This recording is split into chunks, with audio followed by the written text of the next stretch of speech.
வணக்கம் and welcome to Asia cup preview.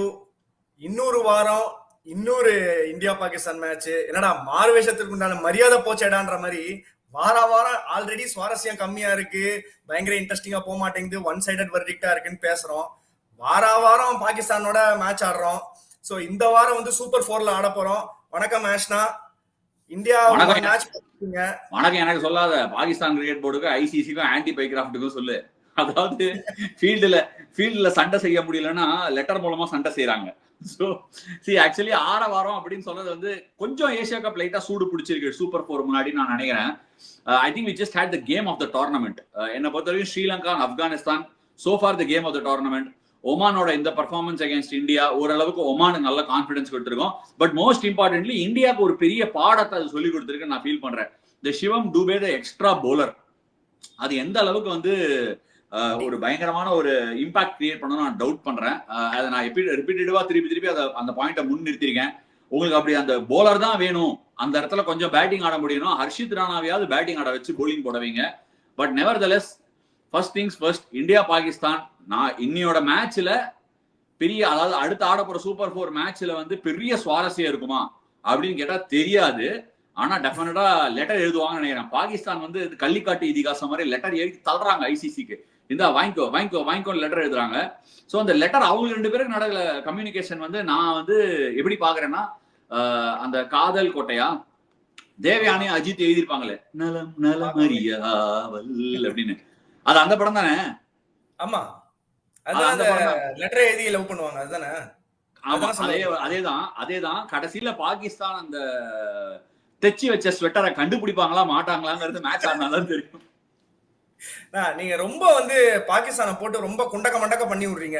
எனக்கு தெரிஞ்சு நீங்க சொன்ன மாதிரி ஏசியா கப்பே இப்பதான் வந்து ஹீட் அப் ஆயிருக்கு ஃபார் டிஃபரண்ட் ரீசன்ஸ். லெட்டர் மேல லெட்டர் எழுதி ஹீட் அப் பண்றீங்க, ஒன்னும் புரியல. எதுக்கு லெட்டர் போட்டுக்கிறீங்க? இமெயில் அனுப்ப வேண்டிய காலத்துல வாட்ஸ்அப் அம்சாலே அவன் வேலையை வாட்ஸ்அப்ல முடிக்கிறான். இப்ப போய் லெட்டர் எழுதிட்டு இருக்கீங்க. ஓகே, ஐ மீன் லெட்டர்னா என்ன சொல்றேன், இமெயில் எழுதிட்டு இருக்காங்க. அப்கோர்ஸ் நீ எழுதுற ஏண்டா இமெயிலா இருந்தாலும் ஒரு வரமுறை நியாய திரும்ப வேணாமாடா? அது சரி, ஓகே. இந்தியா எங்களுக்கு அதாவது இப்ப நம்ம எல்லாம் ரோட்ல கிரிக்கெட் விளையாடுவோம், ஓகே, நீயும் விளையாடிருப்ப. என்ன ஆகும், நம்ம அவுட் ஆயிட்டோம் சீக்கிரமா, பேட்டு கொண்டு போனது நம்ம தான் அப்படின்னா பேட்டு தூக்கி வீட்டுக்கு ஓடி போயிருவோம். அதுல ஒரு நியாயம் இருக்கு. இப்ப நீங்க வரீங்க மேட்ச் விளையாட வரீங்க, இந்தியா பயங்கரமா போலிங் போட பேட்டை தூக்கி ஓடி போயிருங்கிறேன். இந்தியா கிட்ட பேட் இருந்தா அவன் விளையாட்டும். இது என்ன, இது கள்ள ஆட்டமா இருக்கு இல்ல. பட் ஆனா ஆண்டி பைக்ராஃப்ட் வந்து அவர் ஒண்ணுமே பண்ண முடியாத பொசிஷன்ல இருக்காரு. அது வேற ஒரு வீடியோ வந்து அவர் என்னமோ வந்து அப்பாலஜைஸ் பண்ற மாதிரி அப்படி இப்படின்னு சும்மா எதையோ கதை விட்டுன்னு ஒரு வீடியோ சும்மா ஓட்டிட்டு இருக்காங்க. அதெல்லாம் வந்து எனக்கு தெரிஞ்சு இவங்க சும்மா அதான் சொல்றேன் பாருங்களேன், ஆட தெரியாதவன் வந்து ரோடு கோணையா இருக்குன்னு சொன்னானான்ற மாதிரி கதையா இருக்குது. இது வந்து let's be very careful. அதாவது வந்து பாகிஸ்தான் கொஞ்சம் ஸ்ட்ரகிள் பண்ணிருக்காங்க, நோ டவுட்ஸ். பட் யூஏக்கு அகேன்ஸ்டாவும் பெரிய ஸ்கோர் அடிக்கல. இதெல்லாம் நம்ம முன்னாடியே எதிர்பார்த்ததுதான். எனக்கு ஐ ஹேவ் அட்மோஸ்ட் சிம்பத்தி. நான் முன்னாடியே சொல்லியிருக்கேன், பாகிஸ்தான் எங்கேயுமே அவங்களால கிரிக்கெட் ஒரு ஹை குவாலிட்டி கிரிக்கெட் ஆட முடியல.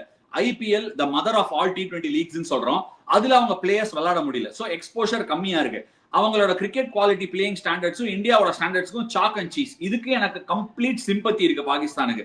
பாகிஸ்தானோட கிரிக்கெட்டர்ஸ்க்கு நல்ல டேலண்ட் இருக்கு, அதுக்கும் எனக்கு அட்மோஸ்ட் ரெஸ்பெக்ட் இருக்கு. அதெல்லாம் எந்த ப்ராப்ளமும் கிடையாது. இது எப்படின்னா, பிசிபி வந்து சரி ஓகே, சூரியகுமார் யாதவ் கை கொடுக்கல, சல்மான் அலியாக அப்செட்டா இருக்கான், டேய் அவன் என்னவோ ஒண்ணு பண்ணிட்டான், நம்மளும் ஏதாவது ஒண்ணு பண்ணணும்டா, எழுதுடா லெட்டர் அப்படின்னு சொல்லி இமெயில். அந்த இமெயில் அதாவது எப்படின்னா, குப்புற விழுந்துட்டாங்க மணல்ல, அதாவது கட்டடம் கட்டுற மணல்ல குப்புற விழுந்துட்டாங்க. இப்ப மீசால மண்ணு ஓட்டாம எப்படி மேல வருவே நீ? அதுக்கு ஒரே சான்ஸ் என்னன்னா, சரி ஓகே சூரியகுமார் அவர் ஒன்னும் சொல்ல முடியாது, பிஜியா ஒன்னும் சொல்ல முடியாது, சரி தான் வாங்கிக்கோ anti Pycroft, you take the complaint. அவரு கொடுத்தாங்க கம்ப்ளைண்ட். எனக்கு அதுதான் புரியவே இல்லை. எனக்கு அடிக்கடி இந்த இடத்துல இல்ல அலெக்சாண்டர் பாபு இதை வச்சு ஒரு ஸ்டாண்ட் அப் காமெடி பண்ணா பயங்கரமா இருக்கும்னு நான் ஃபீல் பண்றேன். யா யூ டேக் இட் அப்படின்னு ஆன்டி பைக்ராஃப்ட். அதுல வேற ஆன்டி பைக்ராஃப்டோட அந்த வீடியோ அதை பார்த்தேன்னா, ஏய் க்ளோஸ் டோர்ஸ்ல, இப்போ க்ளோஸ் டோர்ல மீட்டிங் நடக்குது. எதுக்கு க்ளோஸ் டோர்ல நடக்குது? ஒரு 5 பேர் எதுக்கு பேசுறாங்க? யாருக்கும் தெரியாம பேசணும்னா பேசுறாங்க, தனியா அவங்க பேசிக்கணும்னு. அத போய் நான் வீடியோ ரெக்கார்ட் பண்ணுவேன்னு சொல்லுவியா? ஒரு நியாயம் இருக்கு அதுல? முதல்ல எப்படி வீடியோ ரெக்கார்ட் பண்ணாங்கன்னு எனக்கு தெரியல. இப்ப வாய்ஸே இல்லாம இந்த ஒரே செகண்ட் இந்த விவேக் ஒரு படத்தை 5 மணிக்கு வாயே என் பைக் எடுத்துட்டு எதிர்த்து போலாம், அந்த மாதிரி இவனுங்க நிறைய லிப்சிங் போடுறானுங்க. இவன் என்னமோ மன்னிப்பு கேட்ட மாதிரியும், அவனுக்கு 4 பேர் சேர்ந்து கார்னர் பண்ண மாதிரியும், இதெல்லாம் ரொம்ப டே ரீல் அந்து போச்சுறான்ற மாதிரி இது ரொம்ப பின்னாடில இருந்து விவேக வச்சு வாய்ஸ் தான் கொடுக்கணும் இவங்க என்ன பேசுனாங்கன்னு கண்டுபிடிக்கிறதுக்கு. சோ அதனால எனிவேஸ் நிறைய இந்தியா பாகிஸ்தான் பத்தி நிறைய பேச போறோம். இல்ல இல்ல இது இன்னும் லைட்டா பாக்குறேன். வா ஏன் திருட்டு பைக்ல போவோம் அப்படின்னு பேக்ரவுண்ட் மிமிக்ரி கொடுப்பா விவேக். அதுல அந்த மாதிரி இப்போ ஆன்டி பைக்ராஃப் வந்து மன்னிப்பு கேட்டாரு நம்ம நினைச்சுக்கலாம். ஓகே, ஆன்டி பைக்ராஃப் மன்னிப்பு கேட்டா ஆன்டி பைக்ராஃப் மன்னிப்பு எப்படி கேட்பாரு அதை சொல்ல. ஆன்டி பைக்ராஃப் இப்ப மன்னிப்பு கேட்கணும் அப்படின்னா, I am extremely sorry that Surya Kumar Yadav didn't want to shake hands with Salman Ali Yadav. இதுக்கு அவர் மன்னிப்பு கேட்கணும். என்ன பொறுத்த வரைக்கும் இந்த இஷ்யூல ஆன்டி பைக்ராஃப்ட் ஒண்ணுமே இல்ல. நடுவுல மாட்டின ஒரு பான், அவரை வச்சு பகடக்காயா இஷ்டத்துக்கு ஆட்டம் ஆடி உருட்டுன்னு உருட்டுறாங்க. இதுல வேற அவர் மேட்ச் ரெஃபரியா தான், நாங்க மேட்ச் ஆட வர மாட்டேங்கிறாங்க. என்ன அநியாயமா இருக்கு. ஃபுல்லா கல்லா பரோட்டா சூரியால சொல்லுவார்ல, நீ கல்லாட்ட ஆடுற எல்லா கோட்டி அழி முதல்ல இருந்து ஆரம்பிப்போங்கிற மாதிரி முதல்ல ஸ்டார்ட் பண்றாங்க. So what ever said and done, கிரிக்கெட்ல ஒரு பெரிய காம்படிஷன் பாகிஸ்தான் இந்த மேட்ச்லயே கொடுப்பாங்களான்னு எனக்கு தெரியல. பட் டெஃபினட்டா off the field blockbuster event. இல்ல இவங்க வந்து நல்ல கான்டெஸ்ட் கொடுப்பாங்களான்னு யோசிக்கிறீங்க. பட் போன மேட்ச் இந்தியா ஒமான் மேட்ச்ல வந்து நல்ல கான்டெஸ்ட் கொடுத்தாங்க. சூப்பரா ஆடினாங்க ஒமான். இந்தியா பாகிஸ்தான் பத்தி நம்ம நிறைய பேச போறோம். பட் ஆனா இந்த டீம் வந்து இவ்வளோ ஒண்ணுமே இல்ல, ஒரு அசோசியேட் நேஷன். நம்ம வந்து அந்த மேட்சை பத்தி நம்ம வந்து பேசுறதுக்கு கூட யாருமே பெருசா ஒன்னும் மீடியாலையும் பெருசா ஒரு எதுவுமே கிடையாது. பட் ஆனா அவங்க விளையாடின கிரிக்கெட் வந்து சூப்பரா ஆடினாங்க. போலிங் போட்ட விதமா இருக்கட்டும். இந்தியா 180 ஆல் அவுட் எடுத்ததே நான் வந்து 188க்கு ரெஸ்ட்ரிக்ட் பண்ணதே வந்து நான் ஒரு பெரிய விஷயம் நான் ஃபீல் பண்ணேன். ஏன்னா வந்து அப்கோர்ஸ் சூரியகுமார் யாதவ் பேட்டிங்க்கு வரல, அது வேற விஷயம். நம்ம சேட்டன் வந்தல்லே சேட்டச்சியான் வந்தல்லேன்னு வந்து வச்சு பிரிச்சு விட்டாரு. அவருக்கு ஒரு மேட்ச் பார்த்ததுல எனக்கு ஒரு சந்தோஷமான விஷயம்னா, நம்ம சேட்டா ஒரு 50 போட்டாருப்பா. எல்லாரும் மக்கள் ரொம்ப ரொம்ப குஷி ஆயிட்டாங்க. கமெண்ட்ஸ் பிரிக்குது, லைக்ஸ் பிரிக்குது, சேட்டா பத்தி வீடியோஸ் தெரிக்குது. சோ இந்த மாதிரி எக்கச்சக்கமா போயிட்டு இருக்கும்போது ஒமானோட நல்ல கிரிக்கெட்டை வந்து நீங்க எனக்கு தெரிஞ்சு நீங்க சொல்லணும்னு ஆசைப்படுறேன். எப்படி நீங்க அந்த மேட்ச் பாத்தீங்களா, என்ன இதுன்னு? ஒரு பக்கம் இந்தியா சைட்ல இருந்து யாரும் விளையாடல நம்ம சொல்லி இட்டு கட்டலாம். பட் நெவர்தலெஸ் ஒரு பும்ரா மாதிரி ஒரு சாம்பியனோ, வருண் சக்கரவர்த்தி மாதிரி ஒரு மிஸ்ட்ரி போலரோ ஆர் நாட் போலிங் இன் எல்லா டீம்ஸ்லயும் அந்த மாதிரி போலர்ஸ் கிடையாது. சோ நீ அதை எடுத்து வச்சு பார்த்துட்டு ஒரு நல்ல கிரிக்கெட் பிட்ச்ல விளையாடும் போது ஒமான் என்ன காமிச்சிருக்காங்கன்னா, இருக்கு எங்க கிட்டயும் சரக்கு இருக்கு அப்படின்னு எடுத்து முன்னாடி நிறுத்தி வச்சிருக்காங்க. நான் வச்சிருக்கேன் சரக்கு காலியா இல்ல, என்கிட்ட சரக்கு இருக்கு அப்படின்னு காமிச்சிருக்காங்க. அது வந்து ஒமானுக்கு பயங்கர கான்பிடன்ஸ் கொடுக்கக்கூடிய ஒரு விஷயம். அட் த சேம் டைம் என்ன பொறுத்த வரைக்கும் இந்தியாவுக்கும் 1-2 லெசன்ஸ் இருந்தது. எனக்கு ரொம்ப பிடிச்ச விஷயம் என்னன்னா, அதாவது வந்து எப்பவுமே வந்து ஒரு நல்ல டீம் விளையாடும் போது கேப்டன் வந்து எல்லாத்தையும் பெர்ஃபார்ம் பண்ணுவார். அவரே பேட்டிங், அவரே போலிங், அவரே ஃபீல்டிங், அவரே ரெஸ்பான்சிபிலிட்டி, அவரே டாஸ், எல்லாருக்கும் ஒயிட்ஸ் கூட அரேஞ்ச் பண்ணுவாங்க. நம்ம கிளப் கிரிக்கெட் விளையாடும் போதெல்லாம் யூரா ஆடி இருப்பாங்க அந்த மாதிரி டீம்ஸ் எல்லாம். நான் வந்து 4th டிவிஷன் 5th டிவிஷன் எல்லாம் சின்ன வயசுல ஆடும்போது ஒரு கேப்டன் இருப்பாரு. அவர் வீட்லயே சாம்பார் சாதம், தயிர் சாதம் எல்லாத்தையும் பண்ணி கிரவுண்டுக்கு எடுத்துட்டு வந்துருவாரு. அப்பெல்லாம் வடான் சிப்ஸ் எல்லாத்தையும் அவரே எடுத்துட்டு. ஆமா, அப்பெல்லாம் அப்படிதான். கேட்டர் எல்லாம் கிடையாது. கேட்டரிங் போனோம்னா 2000 ரூபாய் 3000 ரூபாய் கொடுக்கணும், பைசா கிடையாது. சோ அவரே அரேஞ்ச் பண்ணுவாரு. அவரே என்ன பண்ணுவாருன்னா, சில சமயம் ஆள் சேர்த்துருவாரு. 9 பேர் வருவாங்க மேட்சுக்கு. அவரே வீட்டுக்கு போய் பைக்ல பிக்கப் பண்ணலாம் வருவாரு. என்ன பிக்கப் பண்ணிருக்காங்க அந்த மாதிரி. அதான் சொல்லலாம். சோ அந்த மாதிரி லீக் கிரிக்கெட் எல்லாம் பண்ணுவாங்க. அந்த மாதிரி சூரியகுமார் யாதவ் என்ன பண்ணிட்டான், டேய் உங்களுக்கு எல்லாம் வேலை செஞ்சு எனக்கு அழுத்து போச்சுடா, நீ போடா. கடைசி வரைக்கும் என்ன பண்ணாத பாரு, நான் பேட்டிங் நீ கண்டிப்பா ஆட மாட்டேன், டாஸ் மட்டும் தான் போடுவேன், என்ன உள்ள கொண்டு வராது ஓம் பொறுப்புடா குல்தீப் போ அப்படின்னு அனுப்பிச்சுட்ட. அந்த கோவை பிரதர்ஸ் மேட்ச் பார்த்த மாதிரி எனக்கு ஒரு ஞாபகம் வந்துச்சு, சூர்யா போகாம இருந்தது. பட் நெவர்தலெஸ் ஒமானுக்கு வந்து ஒரு பெரிய ஒரு கான்பிடன்ஸ் பூஸ்டா இருந்திருக்கும். இந்தியாவுக்கு ஒன்றும் பெருசா கத்துக்கிறதுக்குலாம் அந்த மேட்ச்ல ஒண்ணுமே இல்ல. பாகிஸ்தானுக்கு அகேன்ஸ்டா இந்தியா ஒரு மாதிரி இந்த மாதிரி ஸ்டிக்கி சிச்சுவேஷன் இருந்தா எப்படி அதுல இருந்து வெளில வருவாங்க அப்படிங்கிறதுக்கு ஒரு மேட்ச் பிராக்டிஸ் மாதிரி நான் அதை பாக்குறேன். பாகிஸ்தான், நானே ஒண்ணு கேக்குறேன், இந்த பாகிஸ்தான் இந்தியா மேட்ச் ஏதோ சூப்பர் 4 மேட்ச் பேரு மட்டும் மாறி இருக்கு. அதாவது நிறைய எல்லா அசோசியேட் நேஷன்ஸும் வெளியே போயிட்டாங்க. But still it another India Pakistan match. இந்த மேட்சுக்கு பாகிஸ்தான் டைம்ல வருவாங்களா? ஆன்டி பைக்ராஃப்ட் தான் மேட்ச் ரெஃபரி, வர போறாங்களா இல்ல திருப்பி லெட்டர் அனுப்புவாங்களா? நீ என்ன நினைக்கிற, மேட்ச் எப்படி போகும்னு நினைக்கிற? பைக்லயோ கார்லயோ பஸ்லயோ கொஞ்சம் வந்தா சீக்கிரமா வந்துடலாம். நான் பொடிநடையா நடந்துதான் வருவேன்னு அடம் பிடிச்சாங்கன்னா அவங்க வர்றது ரொம்ப ரொம்ப கஷ்டம். எனக்கு தெரிஞ்சு இந்த மேட்ச் டென்ஷனோட அதோட பேக் டிராப், அந்த பொலிட்டிக்கல் பேக் டிராப்போட டென்ஷன் தான் வந்து அந்த அட்மாஸ்பியரை கிரியேட் பண்ணிருக்கு. இன்னும் இன்னொரு 10 டைம்ஸ் இதை வந்து ப்ரெஷர் சிச்சுவேஷனா ஆக்கியிருக்குன்னு நான் ஃபீல் பண்றேன். அந்த டென்ஷனை வந்து நம்ம சொன்ன மாதிரி ஏசியா கப் ஸ்டார்டிங்ல வந்து ஏசியா கப்புக்கு எந்த டென்ஷனுமே கிடையாது. இந்தியா நாம போறோம், அடிக்கிறோம், வரோம், இவ்வளவுதான் வேலை, வா கையை கொடு கிளம்பு, அந்த மாதிரி தான் எல்லாரையும் டீல் பண்ணாங்க. இப்ப பாகிஸ்தான் வந்து லைட்டா இந்த மாதிரி கொஞ்சம் சரசரப்பு, லைட்டா கொஞ்சம் சலசலப்பா கிரியேட் பண்ணலாம் ட்ரை பண்றாங்க. எனக்கு என்ன இதுல சந்தேகம்னா, இந்தியாவோட ட்ரெஸ்ஸிங் ரூம் இப்ப என்ன யோசிப்பாங்க, பாகிஸ்தானோட ட்ரெஸ்ஸிங் ரூம் என்ன யோசிப்பாங்க? பாவம் பாகிஸ்தான் ஆல்ரெடி கொஞ்சம் கஷ்டப்பட்டு இருக்காங்க. 150 ஸ்கேல் பண்ண முடியல, தேடிட்டு இருக்காங்க. ஷஹீன் ஷா அப்ரிதியோட உதவியோட தான் அவங்க 140 150 போய் சேர்றாங்க. அவரோட பேட்டிங் போலிங் கிடையாது. அப்படி சேரும் போது சும்மானா நீ லெட்டர் போட்டுன்னு இருக்க, டீம் மேல பிரஷர் கொடுத்துன்னு இருக்க. இப்ப அவங்க அடுத்த மேட்சுக்கு எப்படி வருவாங்க? எட்ரா செவல, இது வேகமா போய் வெட்டு நீ வெட்டனோட அருவாள் எடுறா அப்படின்னு வருவாங்களா? ஏன்யா நீ வேற அடிக்கு மேல அடி விழுது, லெட்டரை போட்டு அவனுங்களை ஏயா இன்னும் வெறுப்பேத்துற அப்படின்னு யோசிப்பாங்களாங்கிறதா மோஸ்ட் இம்பார்ட்டன்ட். அதாவது நான் இப்ப பாகிஸ்தான் இருந்தா என்ன நினைப்பேன்னா, அவன் எப்படி வெட்டதான் வரப்போறான், ஓடி வந்து ஸ்டம்ப பார்த்து போடு, ஓடி போய் பாலை பார்த்து டமால் டமால் அடி, நடக்கிறது நடக்கட்டும். ஏன்னா பாகிஸ்தான் சைட்ல இருந்து வந்து குவாலிட்டி வைஸ் எனக்கு தெரியல. அவங்க திருப்பி வந்து குல்தீப் யாதவ், வருண் சக்கரவர்த்தி எல்லாம் பிக் பண்ண போறாங்களா? இந்தியா திருப்பி சிவம் டூவே 8ல ஆட போறாங்களா? இதே மாதிரி ஓவர்ஸ் கொடுக்க போறாங்களா? பாகிஸ்தான் 150 கிராஸ் பண்ணுவாங்களா? விக்கெட் கொஞ்சம் பெட்டரா இருக்கு, கிராஸ கொஞ்சம் வெட்டிருக்காங்க. பாகிஸ்தான் ஒரு 160 அடிச்சா நல்லா இருக்கும். அதே மாதிரி டாஸ் ஜெயிச்சுட்டு தயவு செய்து நான் வந்து ஃபர்ஸ்ட் பேட்டிங் ஆடுறேன்னு சொல்லாதீங்கயா ப்ளீஸ்யா. மேட்சோட பிரஷர் தாங்க முடியாம முதல்ல பேட்டிங் ஆடி மேட்சோட நோ கான்டெஸ்ட் ஆகிடுறீங்க. ஒரு 150க்கு பவுல் அவுட் ஆனீங்கன்னா செகண்ட் ஹாஃப்லாம் பார்க்கவே முடியல, தூக்கம் சொக்குது கண்ணை. இல்ல நீங்க சொல்றத பார்த்தா அதான் சொல்றேன், ஒமான் மேட்சே கொஞ்சம் இன்ட்ரெஸ்டிங்கா இருக்குமோ அப்படின்னு தோணுது. நான் சொல்றத பார்த்தா ஏன் என் தலைய சொல்லிட நீ இந்த இல்ல இப்போ நான் அதான் சொல்றேன், என்ன பாயிண்ட பேசினா இவனுக்கு இப்ப நீங்க வந்து பாகிஸ்தானை வந்து போட்டு குத்தி எடுத்துட்டீங்க.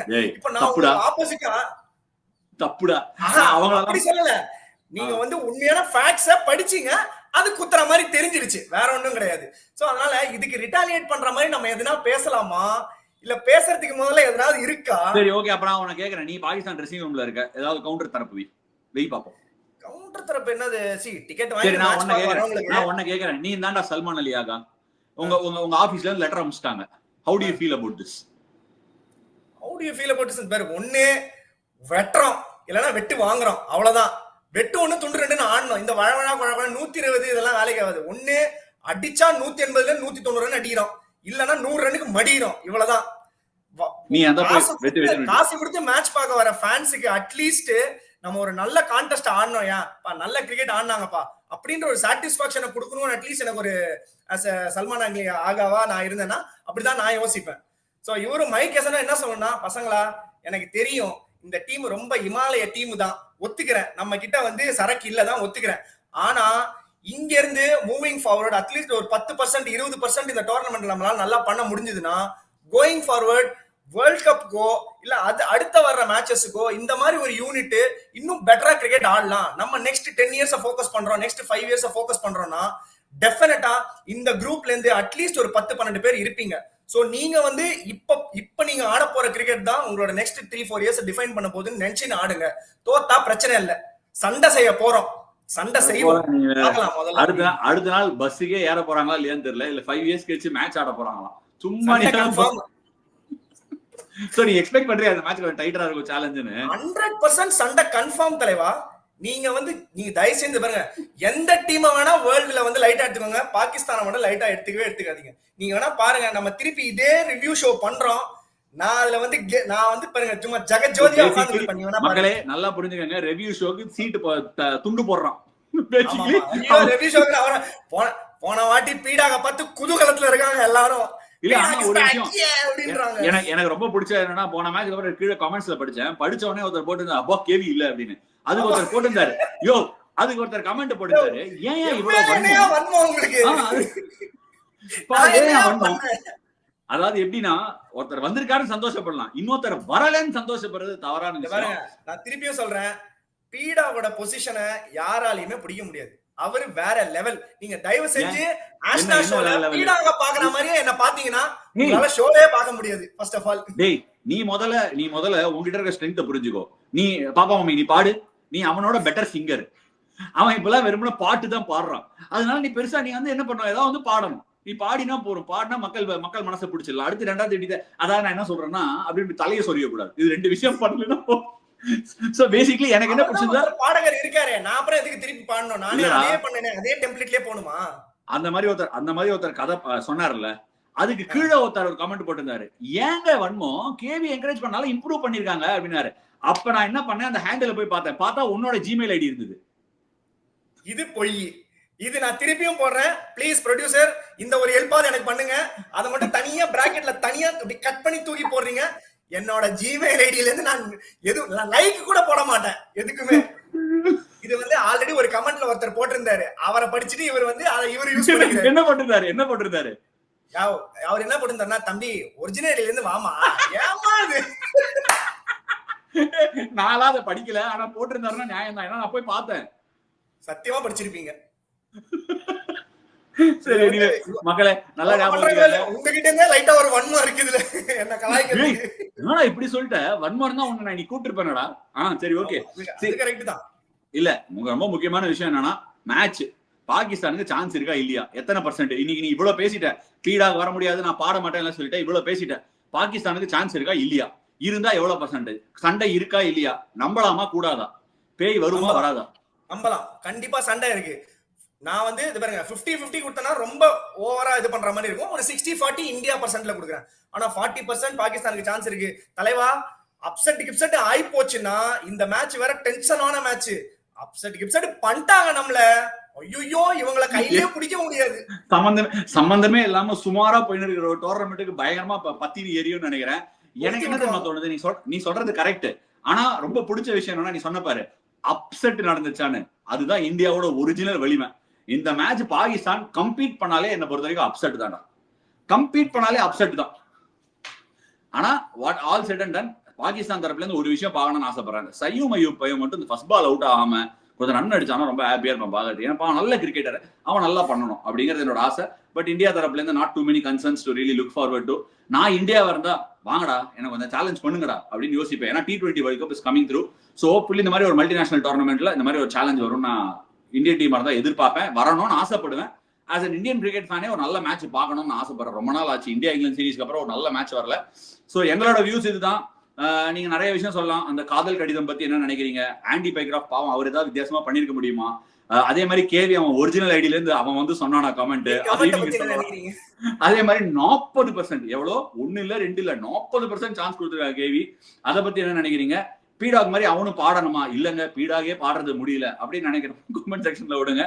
Thank you so much for joining us on the preview. ரிவ்யூல சந்திப்போம். until then, bye bye.